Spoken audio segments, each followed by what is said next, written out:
നമ്മുടെ ഓരോ ദിക്കിലും വരുന്ന സ്റ്റാറുകൾ എന്താണെന്നും അത് തരുന്ന ഫലം എന്താണെന്നും നമുക്ക് മനസ്സിലാക്കാനും വളരെ സന്തോഷപരമായിട്ടും സമാധാനപരമായിട്ടും ആ ഒരു വർഷം മുന്നോട്ട് പോകാനായിട്ട് ചൈനീസ് വാസ്തുകലയായ ഫെങ്ഷിയിലൂടെ സാധിക്കും. നമുക്ക് എല്ലാ വർഷവും പുതുവർഷം വരുന്നുണ്ട്. അപ്പം പുതുവർഷം വരുമ്പോൾ ഇപ്പോൾ ഒരു ദിവസം തന്നെ നമ്മൾ ഇന്നലെ വൈകിട്ട് നമ്മൾ കുളിച്ച് ഫ്രഷായിട്ട് കിടന്നുറങ്ങി, ഇന്ന് രാവിലെ എണീറ്റു, വീണ്ടും നമ്മൾ കുളിച്ച് ഫ്രഷായിട്ടാണ് വീണ്ടും നമ്മൾ പുതിയൊരു ദിവസത്തിലേക്ക് കടക്കുന്നത് എന്ന് പറയുന്നത് പോലെ എല്ലാ വർഷവും നമ്മൾ ഒരൊറ്റ ദിവസത്തെ പരിപാടിയേ ഉള്ളൂ.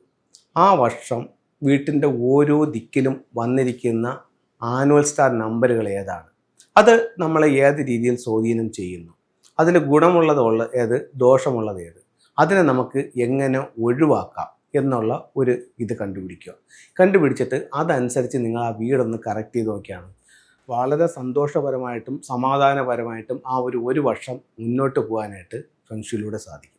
അടുത്ത വർഷവും നിങ്ങൾക്ക് ഇതുപോലെ കറക്റ്റ് ചെയ്യാം.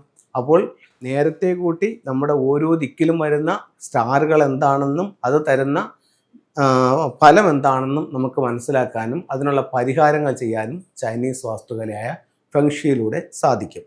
2025 നമുക്ക് ചെയ്യാവുന്ന ചില കാര്യങ്ങൾ ഒരുപാട് ആൾക്കാർ ചെയ്തു കഴിഞ്ഞു. ഇപ്പോൾ നമുക്ക് വർഷവും തീരാറായി. നിങ്ങൾ ഇതുവരെ ചെയ്തിട്ടില്ലെങ്കിൽ ഇനിയെങ്കിലും നിങ്ങൾക്ക് ജസ്റ്റ് ഇതൊന്ന് ചെയ്യാം. അപ്പോൾ ഒരു വീടിനെ സംബന്ധിച്ചിടത്തോളം വീടിൻ്റെ 8 ദിക്കിലായിട്ടും 8 നക്ഷത്രങ്ങളും മധ്യഭാഗത്തൊരു നക്ഷത്രം, അങ്ങനെ 9 നക്ഷത്രങ്ങൾ വന്നിട്ടുണ്ട്. അപ്പോൾ ഇവിടെ നമുക്ക് ചെയ്യേണ്ടത്, അത് ഏറ്റവും മോശകരമായിട്ടുള്ളൊരു നക്ഷത്രം വന്നിരിക്കുന്നത് വടക്ക് കിഴക്കാണ്. അവിടെ എത്ര വന്നിരിക്കുന്നു? 5 വന്നിരിക്കുന്നു. 5 എന്താണ്? ടോട്ടൽ ലോസ് ആണ്. അപ്പം നമുക്ക് വടക്ക് കിഴക്ക് ഭാഗത്ത് എന്ത് മുറിയാണെന്ന് നോക്കാം. അവിടെ നമുക്കൊരു ബെഡ്റൂമാണ്. അപ്പോൾ അങ്ങനെയാണെങ്കിൽ 5 എലമെന്റ് പഗോഡ എന്ന് പറയുന്ന ഒരു ടൂള് ഈ ബെഡ്റൂമിനകത്ത് വയ്ക്കണം.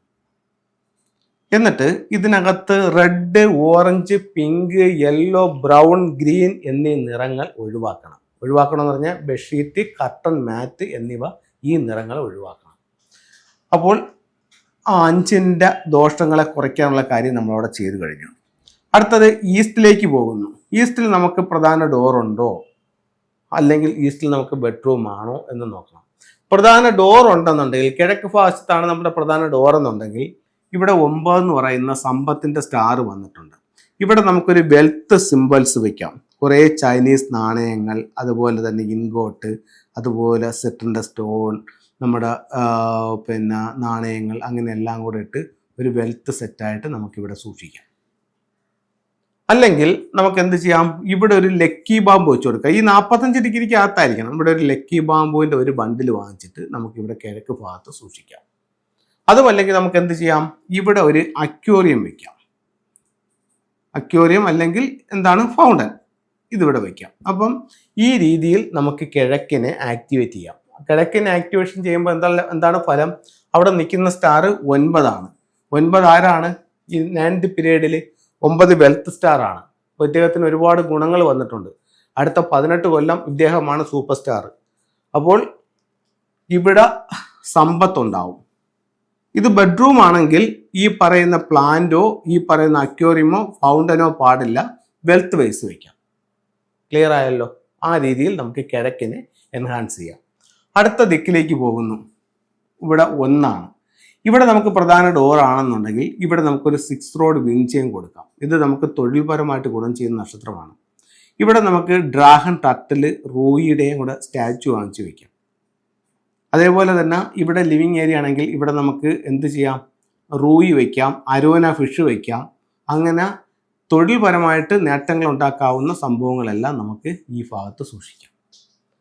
അതേസമയം ഇവിടെ നമുക്ക് ബെഡ്റൂം ആണെങ്കിലോ, ബെഡ്റൂം ആണെന്നുണ്ടെങ്കിൽ ഈ പറയുന്ന റൂയി വയ്ക്കാം. അതേപോലെ തന്നെ നമുക്ക് മെറ്റൽ എനർജി കൊടുക്കുന്ന രീതിയിലുള്ള വെൽത്ത് സിംബൽസുകൾ നമുക്ക് വയ്ക്കാം. അങ്ങനെ ഇതിനെ എൻഹാൻസ് ചെയ്യാം. അതേസമയം സൗത്തിൽ നിൽക്കുന്ന സ്റ്റാർ ഏതാണ്? 6 ആണ്. അപ്പോൾ 6നെ സംബന്ധിച്ചിടത്തോളം 6ന് 2 സ്വഭാവമുണ്ട്. ചിലർ ഇതിനെ നല്ല പ്രോസ്പെരിറ്റി ഉള്ള സ്റ്റാർ ആയിട്ട് കാണുന്നുണ്ട്, ചിലർ ഇതിന് ഒരു നെഗറ്റീവ് സൈഡ് കാണുന്നുണ്ട്. ഇപ്പോൾ ഇതിലൊരു നെഗറ്റീവ് സൈഡ് എന്ന് പറയുന്നത് 6 നിൽക്കുന്ന സ്ഥലത്ത് ടെൻഷൻ ആയിരിക്കും. ഇപ്പോൾ 6 എന്താണ്? ഒരു ടെൻഷൻ ഉണ്ടാക്കുന്ന സ്റ്റാറാണ്. അതേസമയം 6 നിൽക്കുന്ന സ്ഥലത്തെന്ന് പറയുന്നത് ഈശ്വരാനുഗ്രഹമുള്ള ഒരു നമ്പറായിട്ടും ആ വീട്ടുകാർ കൂടുതൽ ഈശ്വരഭക്തിയിലേക്ക് പോകുന്നതായിട്ടും കണക്കാക്കുന്നുണ്ട്. അപ്പോൾ 6-ന് 2 സ്വഭാവങ്ങളുണ്ട്. ഒന്ന് ടെൻഷനാണ്, ഒന്നെന്ന് പറയുന്നത് ഒരു ഡിവൈൻ സ്റ്റാർ ആണ്. അപ്പം ഇത് ഈ വർഷം എവിടെയാണ് നിൽക്കുന്നത്? സൗത്തിലാണ്. അപ്പോൾ സൗത്തിൽ പ്രധാന വാതിലോ ബെഡ്റൂമോ ഉള്ളവർക്ക് ടെൻഷൻ കൂടുതലാണെങ്കിൽ എന്ത് ചെയ്യാൻ പറ്റും? ഇവിടെ ഒരു 4 സ്ക്വയർ ഫീറ്റിൻ്റെ മാറ്റ് വാങ്ങിച്ചിട്ട് കൊടുക്കാം. മാറ്റ് വാങ്ങിച്ചിട്ട് കൊടുക്കുമ്പോൾ ഇതിന് പരിഹാരമാവും. ക്ലിയർ ആയല്ലോ. അടുത്ത നമുക്കൊരു സ്റ്റാർ കാണിച്ചിരിക്കുന്നത് വെസ്റ്റിലാണ്. വെസ്റ്റിൽ നിൽക്കുന്ന സ്റ്റാർ ഏതാണ്? എല്ലാ ദിക്കിലും സ്റ്റാർ ഉണ്ട്, എല്ലാ സ്റ്റാറും എഴുതിയിട്ടില്ല, കുറച്ച് 5 സ്റ്റാറുകളെ എഴുതിയിട്ടുള്ളൂ. വെസ്റ്റിൽ നിൽക്കുന്ന സ്റ്റാർ എന്ന് പറയുന്നത് 4 ആണ്. ഈ 4 എന്ന് പറയുന്നത് എന്താണ്? 4 എന്ന് പറയുന്നത് 2 ഗുണങ്ങളാണ്. ഒന്ന് റൊമാൻസ് ലക്കാണ്.